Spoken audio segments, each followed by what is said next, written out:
विधानसभा और लोकसभा चुनावों के बाद मध्य प्रदेश के उपचुनावों में भी नेता पुत्रों की एंट्री हो गई है। इस खास रिपोर्ट में हम आपसे मध्य प्रदेश में 27 सीटों पर होने वाले उपचुनाव में ज्योतिरादित्य सिंधिया की मुश्किलें किस तरीके से सचिन पायलट और उनके बेटे महाआर्यमन की वजह से बढ़ने जा रही हैं, यही चर्चा करेंगे। आपको बता दें, सचिन पायलट कांग्रेस की ओर से सिंधिया के गढ़ में बिगुल बजाने वाले हैं। सचिन पायलट कांग्रेस की ओर से ज्योतिरादित्य सिंधिया के गढ़ में जंग का ऐलान करने वाले हैं।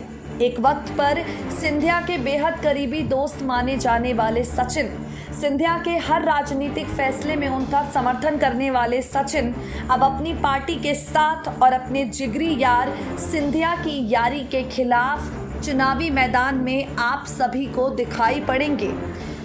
गुज्जर वोटर्स को साधने के लिए कांग्रेस का ये दांव है जो ज्योतिरादित्य सिंधिया के खिलाफ खेला गया है। अब आपको बताते हैं किस तरह अपने बेटे महाआर्यमन को लेकर सिंधिया निशाने पर हैं। दरअसल उपचुनाव में युवा वोटर्स को साधने के लिए भारतीय जनता पार्टी महाआर्यमन को मैदान जंग में उतारने जा रही है, जो सांची में स्वास्थ्य मंत्री प्रभुराम चौधरी के समर्थन में धुआंधार चुनाव प्रचार करेंगे। इसी को लेकर पूरी तरह से कांग्रेस हमलावर होती दिखाई पड़ रही है। आपको बता दें, महाआर्यमन सिंधिया के इकलौते बेटे और सिंधिया परिवार की चौथी पीढ़ी है जो सियासत में कदम रखने के लिए तैयार है। 25 वर्षीय महाआर्यमन ने अपनी शुरुआती पढ़ाई ज्योतिरादित्य सिंधिया की तरह दून स्कूल से की। अमेरिका की येल यूनिवर्सिटी से ग्रेजुएशन की पढ़ाई पूरी की। अपने पिता के क्षेत्र में सक्रिय रहते हैं। महाआर्यमन सिंधिया अपनी मां प्रियदर्शिनी राजे सिंधिया के साथ अक्सर सार्वजनिक मंचों पर दिखाई पड़ते हैं।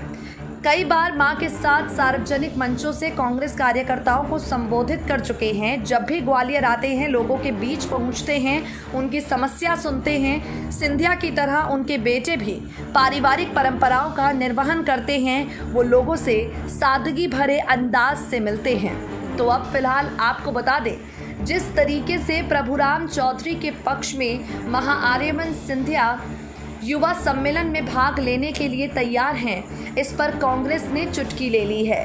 भाजपा के इस कदम ने एक बार फिर एमपी की सियासत में परिवारवाद की राजनीति को हवा दी है। जहां एक तरफ कांग्रेस कह रही है कभी भी भारतीय जनता पार्टी परिवारवाद से आगे नहीं बढ़ पाई और इसलिए सिंधिया के साथ उनके बेटे महाआर्यमन मैदान जंग में जा रहे हैं।